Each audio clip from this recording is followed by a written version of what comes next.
living with her mother in a dark and dingy second-floor apartment at the back of a nondescript street in the heart of Los Angeles. No one imagined Meghan Markle would become royalty in the House of Windsor almost 3 decades later. These are the modest childhood homes of the Duchess of Sussex as she was pushed from pillar to post by her mother Doria Ragland and father Thomas Markle before and after their divorce. The modest housing is in stark contrast to her grand abode now in Kensington Palace, where she and Prince Harry live in a 2-bedroom cottage. Her humble beginnings started on Providencia Street, in Woodland Hills, where she lived with her parents and half-siblings Thomas Jr. and Samantha. Both her brother and sister have recently spoken out vehemently against Princess Pushy for allegedly turning her back on the dysfunctional family. Meghan lived on the property until she was 2 years old, and it was the biggest and flashiest home she lived in during her youth.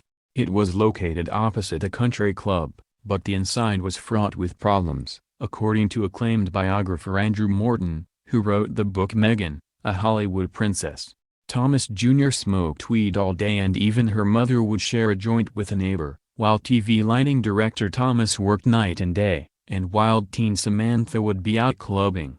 Doria and Thomas had married at the Self-Realization Fellowship Temple on Sunset Boulevard, in a hippie wedding in December 1979. They divorced 4 years later, and Meghan went to live with her mother in a top-floor apartment on S. Cloverdale Avenue, Mid-Wilshire. It was once the garage and loft space for the main front property. This was recently renovated and is currently for rent at $3,950 a month, 10 times what her mother would have been paying over 30 years previously.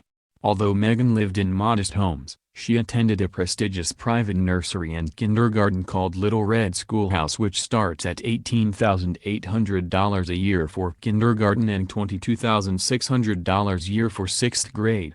The school was a short walk from Sunset Gower Studios, where her Emmy-winning father worked on the set of Married with Children and where she would spend her days after school. Her mother Doria, 62, had a less glamorous location for her line of business, which was still only a stone's throw away from the school, now called the Hollywood Schoolhouse. She owned a gift shop called Distant Treasures and a clothing store called A Change of Address, both at the same location on N. La Brea Street in Hancock Park for 14 years, until she went bankrupt in 2009. As can be seen in our photos, the rundown shopping precinct is now home to a liquor store, kosher market, and an aquarium, which is where Doria's shop was situated.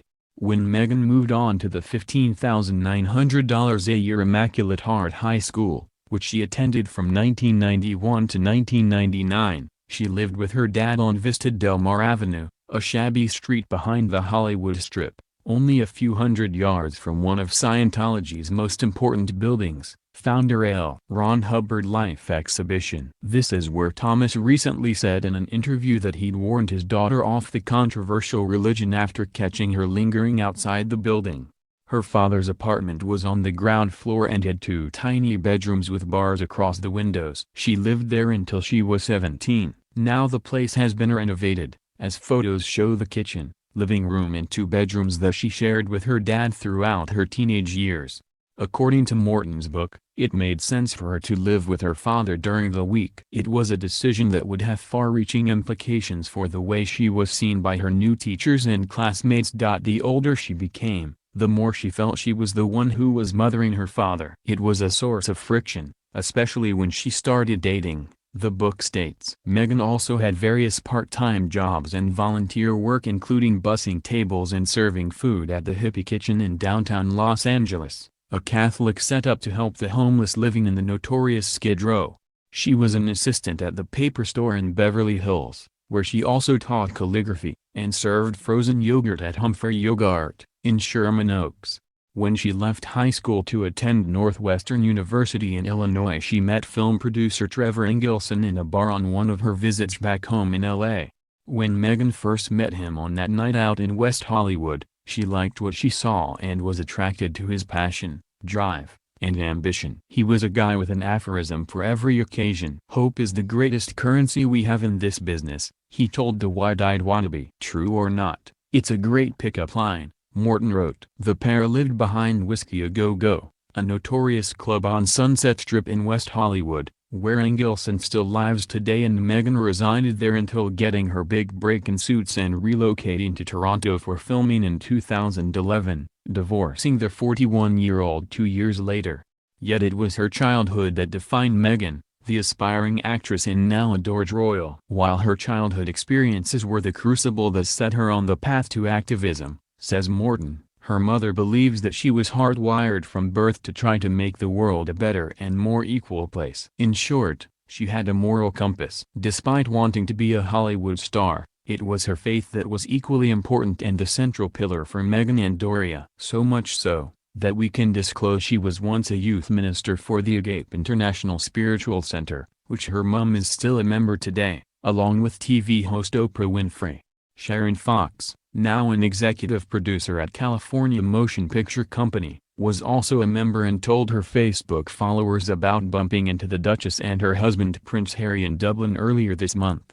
It was such a nice surprise to bump into them when I went to Dublin to view the Book of Kells. Meghan was very sweet and I had a short chat with her during her stop on the walkabout regarding our church, the Agape International Spiritual Center, and our mutual minister, Reverend Michael Bernard Beckwith. Meghan was a youth minister at my church, Agape, in LA years ago when I used to volunteer with the babies and toddlers on church Sunday at Agape. I cannot recall if I ever met her back then, but it is clear she radiates that Agape spirit wherever she goes.